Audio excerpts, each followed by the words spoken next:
여러분 안녕하십니까? 제2기 교과, 오늘은 그 마지막 시간을 공부하도록 하겠습니다. 2기 동안 하나님과 함께 자라가는 삶이라는 총주제를 가지고 저희들이 공부했습니다.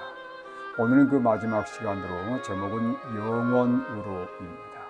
교과의 핵심 및 요약을 살펴보도록 하겠습니다. 먼저 기억절입니다. 요한일서 3장 2절의 말씀입니다. 사랑하는 자들아, 우리가 지금은 하나님의 자녀라. 장래에 어떻게 될지는 아직 나타나지 아니하였으나 그가 나타나시면 우리가 그와 같을 줄을 아는 것은 그의 참모습 그대로 볼 것이기 때문이니. 우리의 미래에 어떤 일들이 생겨나게 될까요? 누구나 미래에 대해서 궁금해합니다. 성경은 하나님을 믿는 백성들의 미래에 여러 가지 재난과 함께 고난의 때가 올 것이라고 예언하고 있지만 그 모든 것들은 장차 올 영광과 비교하면 결코 아무것도 아닐 뿐 아니라 그 모든 것들은 잠시라고 합니다. 우리에게 필요한 것은 인내입니다. 고난을 참고 세상의 유혹도 참는 인내 후에 마침내 재림과 더불어서 불멸의 영광을 누리게 될 것이고, 우리 예수님께서 약속하신 하늘의 영원한 상급을 받게 될 것입니다. 일요일 오늘을 살라. 성경은 만물의 마지막이 가까이 왔으니 그러므로 너희는 정신을 차리고 근신하여 기도하라고 우리에게 말씀하고 있습니다. 진정 만물의 마지막이 가까이 왔습니까? 예수님이 복음서에서 말씀하신 재림의 징조들이 있습니다. 전쟁과 소요, 기근과 전염병, 그리고 지진과 박해 등 다양한 징조들이 있을 것을 예수님께서 말씀하셨고, 날이 갈수록 이것들은 빈번해지는 것을 저희들이 경험하며 살고 있습니다. 이러한 위기 때에 우리에게 필요한 것은 하나님과의 굳건한 관계일 것입니다. 다양한 재림의 징조에도 불구하고 야고보서 4장 13절의 말씀처럼 오늘이나 내일이나 우리가 어떤 도시에 가서 거기서 1년을 머물며 장사하여 이익을 보리라 하는 그런 자들이 꽤 많습니다. 그들은 내일 일을 알지 못하는 자들이지요. 그들에 대해서 성경은 이렇게 말씀합니다. 야고보서 4장 13절과 14절의 말씀인데, 너희 생명이 무엇이냐? 너희는 잠깐 보이다가 없어지는 안개니라고 말씀합니다. 우리에게는 죄송하지만 내일이 보장되어 있지 않습니다. 따라서 오늘 하루 하나님과의 관계를 굳건히 하며 그분을 믿고 의지함으로 이 하루를 살아가는 것이 정말 중요한 것입니다. 시편 80편 1절로 3절, 14절로 19절에서 우리 대신 나를 넣어서 한번 읽어보시기 바랍니다. 그리고 이 시편에서 무엇을 공감하게 됩니까? 시편 80편 3절의 말씀입니다. 우리 대신 나를 집어넣어서 읽어보겠습니다. 하나님이여 나를 돌이키시고 주의 얼굴빛을 비추사 내가 구원을 얻게 하소서. 시편 80편은 민족적인 고난의 때에 쓰여진 그러한 애가입니다. 어떤 학자들은 북방 이스라엘이 맞이한 멸망에서 구원해 주시기를 바라는 시라고 주장하기도 합니다. 그들이 당한 것처럼 장차 고난이 하나님의 백성들 앞에 놓이게 될 것입니다. 그럴지라도 오늘 우리가 그리스도의 의의를 옷 입고 그분께 온전히 굴복한다면 무엇도 두려워할 것이 없는 것이죠. 시편 107편 13절에도 이렇게 말씀합니다.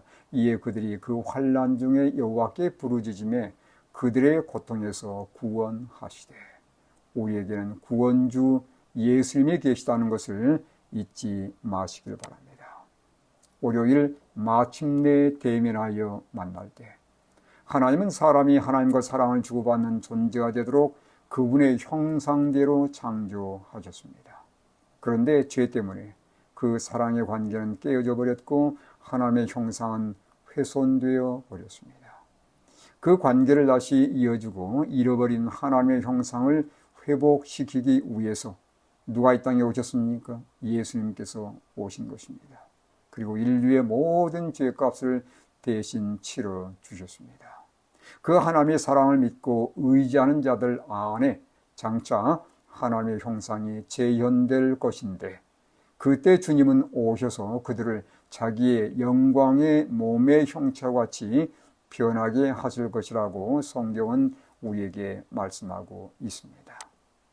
언젠가 동쪽 하늘에 사람의 손바닥 반만한 작은 검은 구름이 나타날 것이라고 영감의 글은 말씀하고 있습니다.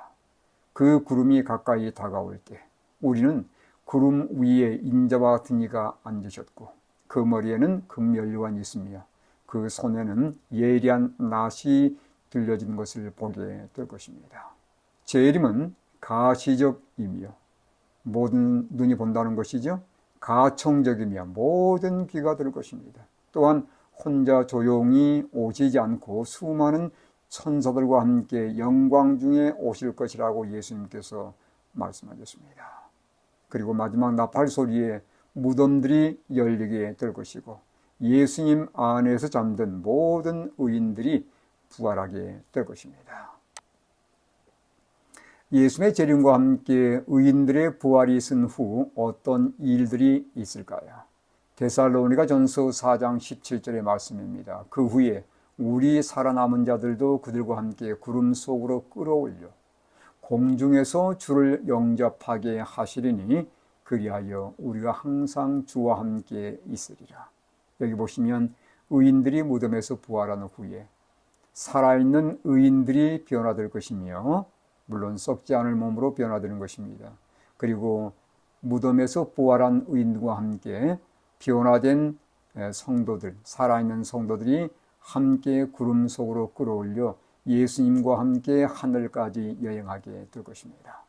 빌립보 2장 10절로 11절도 보시면 하늘에 있는 자들과 땅에 있는 자들과 땅 아래에 있는 자들로 모든 무릎을 예수의 이름에 꿇게 하시고 모든 입으로 예수 그리스도를 주라 시인하여 하나님 아버지께 영광을 돌리게 하셨느니라. 만주의 주, 만왕의 왕으로 예수님께서 오실 때 온 천하의 모든 피조물로부터서 영광을 받게 될 것이라고 말씀하는 내용입니다. 그날에 우리는 직접 그분을 대면하여 만나게 될 것입니다. 성경에서 읽었고 우리가 기도했으며 또 우리가 마음을 드렸고 사랑을 고백했던 그분, 다른 사람들에게 전하고자 애썼던 그분, 언젠가는 만나리라는 희망을 가지고 기다렸던 그분을 마침내 만나게 될 것입니다. 그때 우리는 이렇게 외칠 것입니다. 그날에 말하기를 이는 우리의 하나님이시라. 우리가 그를 기다렸으니 그가 우리를 구원하시리로다. 이는 여호와시라. 우리가 그를 기다렸으니 우리는 그의 구원을 기뻐하며 즐거워하리라. 이 대열 속에 우리 모두가 함께 있어야 되지 않겠습니까? 화요일 신부. 요한계시록 21장 9절로 11절의 말씀에 어떤 비유가 사용되었습니까? 왜 이 비유가 사용되었을까요? 어떤 비유냐면 신부에 관한 비유입니다. 여기 성경 말씀을 참고하시기 바랍니다. 여기 신부는 곧 어린 양의 아내인데 바로 하늘에서 내려오는 거룩한 성 새 예루살렘을 신부라고 그렇게 말씀하는 내용입니다. 이 말씀에서 신부에 대한 비유가 사용되었는데 신부 곧 어린 양의 아내는 거룩한 성 새 예루살렘을 가리킵니다. 이 새 예루살렘은 예수님이 재림하셔서 당신의 신실한 백성들을 데려가실 하늘 처소를 말합니다. 의의 옷을 입은 하나님의 신실한 백성들이 장차 신부인 새 예루살렘에 거주하게 될 것입니다. 요한은 계시록에서 신부를 새 예루살렘으로 표상했지만 바울은 그의 서신에서 신부를 교회로 표상했습니다. 에베소 5장 22절에서 33절의 말씀을 참고하시기 바랍니다. 새 예루살렘 신부가 빛나고 깨끗한 세마포 옷을 입고 있는 것처럼 교회인 신부 역시 어린 양의 피에 그 옷을 씻어 희게 한 자들입니다. 거기에는 어떤 흠이나 점도 허용되지 않는 곳이기에 새 예루살렘 거주자들 역시 흠이나 점이 없는 의로운 백성들이 되어야 할 것입니다. 성경에서 혼인 예식은 신랑 예수께서 신부 새 예루살렘을 맞이하는 예식입니다. 이 혼인 예식이 마치면 새 예루살렘에 영원히 거주하게 될 백성들이 확정될 것이고 중보 사업은 끝나고 은혜 시간은 맞춰지게 될 것입니다. 그리고 지상에는 7 재앙이 내리게 됩니다. 7 재앙에 이어서 예수님의 재림이 있게 될 것이고 구원받은 모든 자들이 하늘 식탁에 앉게 될 것입니다. 이것이 곧 혼인잔치라는 것을 여러분 기억하시기 바랍니다. 수요일 어린 양을 따르라. 영원한 하늘에서 우리가 기대할 수 있는 축복들은 무엇일까요? 이사야 25장 8절을 보면 사망이 제거되고 눈물이 씻겨질 것이라고 말씀했으며 요한계시록 21장 4절에는 모든 눈물을 그 눈에서 닦아주시니 다시는 사망이 없고 애통하는 것이나 곡하는 것이나 아픈 것이 다시 있지 아니하리니 처음 것들이 다 지나갔다고 말씀을 하고 있습니다. 영원한 하늘을 생각하면서 여러분 가장 기대되는 것은 무엇입니까? 거기는 눈물과 고통과 슬픔, 아픔, 죽음이 다시 없는 영원한 곳입니다. 우리가 그곳에서 누릴 가장 큰 축복은 우리의 구속을 위해서 희생당하셨던 예수님을 직접 대면하여 만나 뵙는 것입니다. 하늘은 가상적인 장소, 상상의 장소가 아닙니다. 실제적인 장소입니다. 우리는 그곳에서 천사들처럼 밤낮 하나님을 찬양하게 될 것이고 또 새 노래를 지어서 부르게 될 것입니다. 그 찬양대 대열 속에 내가 속해 있다는 생각만 해도 여러분 전율이 돋지 않습니까? 침례 요한은 예수님을 하나님의 어린 양이라고 소개했습니다. 이 소개를 듣고서 그의 2 제자가 예수님을 따르게 됩니다. 그처럼 마지막 남은 백성들 또한 어린 양을 따라야 한다고 요한은 계시록에서 강조하고 있습니다. 이 사람들은 어린 양이 어디로 인도하든지 따라가는 자들이라고 성경 말씀하지요. 이 땅에서 그분을 충실히 따르는 자들이 결국 그분을 따라서 하늘까지 가는 놀라운 특권을 얻게 될 것입니다. 예수님은 어린 양으로 이 땅에 오셔서 우리가 어떻게 목자 되신 하나님을 따라야 할지 친히 그 삶을 통해서 보여주셨습니다. 그분이 목자이신 하나님을 전적으로 의존하시며 살아가셨던 것처럼 우리 또한 어린 양 예수님을 목자로 삼고 따르게 될 때에 생명수 샘으로 인도함을 받게 될 것이라고 성경은 우리에게 말씀하고 있습니다. 어린 양이신 예수님을 충실히 따르는 자들은 그의 이름도 그들의 이마에 찍히게 될 것입니다. 이마는 성경에서 마음 또는 생각을 상징하는데 그들의 이마에 이름이 찍히는 이유는 무엇일까요? 그들이 날마다 그분을 따르며 날마다 그분을 바라보고 날마다 그분을 생각했기 때문에 그분을 온전히 닮은 백성들이 되어서 그들의 이마에 마치 예수님의 이름이 기록된 것처럼 그렇게 보여지게 될 것입니다. 목요일 오라. 성경에서 우리를 오라고 초청하는 말씀들을 주목해 보십시다. 마태복음 11장 28절입니다. 수고하고 무거운 짐진 자들아 다 내게로 오라. 내가 너희를 쉬게 하리라. 이사야 55장 1절 오라 너희 목마른 자들아 물로 나오라. 돈 없는 자도 오라. 너희는 와서 사 먹되 돈 없이 값없이 와서 포도주와 젖을 사라.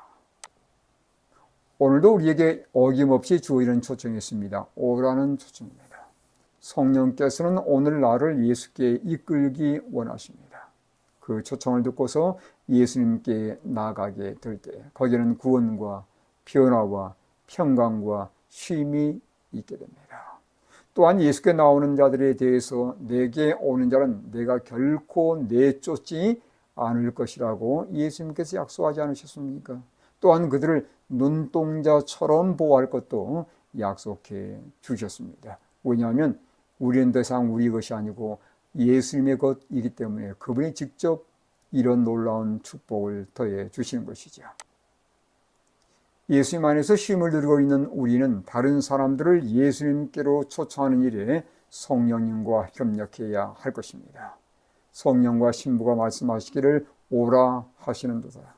듣는 자도 오라 할 것이요, 목마른 자도 올 것이요, 또 원하는 자는 값없이 생명수를 받으라 하시더라.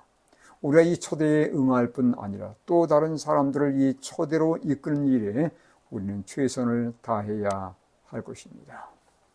예수님의 마지막 약속은 내가 진실로 속히 오리라는 재림의 약속이었습니다. 우리가 따져보면 두 종류의 종말이 있는 것을 알게 됩니다. 개인의 종말과 지구의 종말입니다. 개인의 종말은 죽음으로 끝나게 되고 지구의 종말은 재림으로 맞게 됩니다. 두 종말은 따로따로가 아닙니다. 의인이 죽어서 눈을 뜨는 순간 보게 될 장면은 재림의 장면이 될 것입니다. 따라서 내 개인의 마지막 순간을 재림의 순간으로 연관해서 생각한다면 재림이 아직 멀었다고 해서 결코 나태한 삶을 살지 않게 될 것입니다. 이번 주 교과를 마치면서 이러한 내용들로 저희들이 다시 한번 은혜를 나누었습니다. 우리의 소망은 하늘에 있습니다. 예수님이 오실 날이 임박합니다. 우리가 힘써 준비해야 되지 않겠습니까? 예수님이 오시는 그날 유리바닷가에 서기 위해서 주님을 믿고 그분을 철저히 의지하셔서 그분 등에 업혀서 하늘까지 오시는 여러분 모두 되기를 간절히 바라면서 오늘 교과 공부를 마치도록 하겠습니다.